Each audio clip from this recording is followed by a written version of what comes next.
God, may you reveal your power and glory in all words spoken to honor you and in all hearts that love you. Amen. Please be seated. Good morning. The season of Epiphany is all about revelation. It's the time of year when we dive into the scriptures that tell us about Jesus' early ministry, moments when he begins to step into his identity and vocation as fully human and fully God.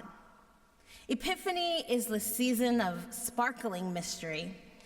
It invites us to reflect on the ways that God reveals truth and love, not just to people in the Bible, but to us today. In today's gospel reading, we find Jesus at a wedding, celebrating with friends and family. We see his humanity in so many ways at this wedding.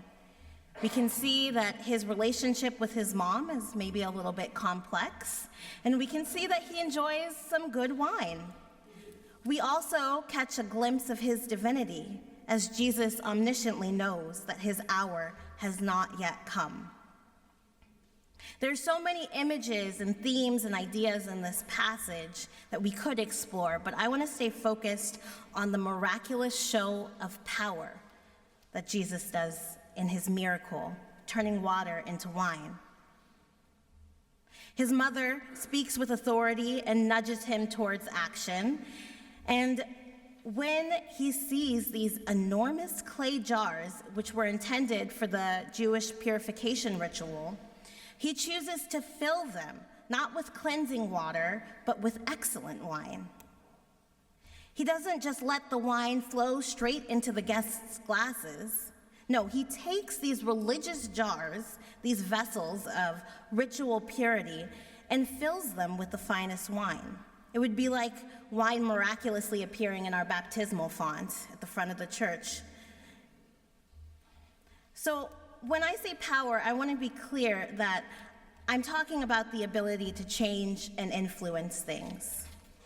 Power isn't inherently good or bad. It's what you do with it that matters. And unlike Jesus, humans have a complicated relationship with power.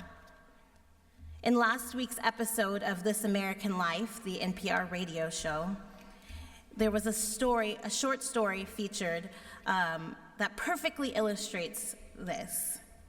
It was about a bus driver who believed it was morally wrong for him to open the door for passengers who were running late.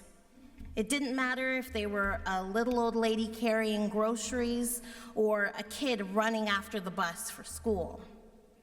From his perspective, the bus driver believed that even a 30-second delay to let someone on would cost every single passenger a few seconds of their time, and that, to him, was not fair. The story takes a stranger turn when we learn that, as a child, this bus driver had only two life ambitions. He either wanted to grow up and become God, or a bus driver. Can we see ourselves in this story? Even as children, we crave power, the kind of power that would let us uphold our own ideals, whether they're about justice or efficiency, like the bus driver. And while this might sound harmless, it shows just how tricky power can be.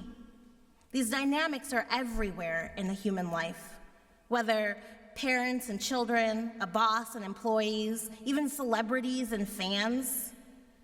Even in our relationship with God, it's been described as an I/thou relationship, one where power still plays the central role. Some of us strive in power structures and we instinctively know how to influence others, but many of us, these systems feel like traps. Either way, we always make a critical error when we assume that if we were in charge, the world would be better. The truth is that power can be dangerous when it's misused. And yet, as Christians, we're invited to follow Jesus' example, to hold power differently.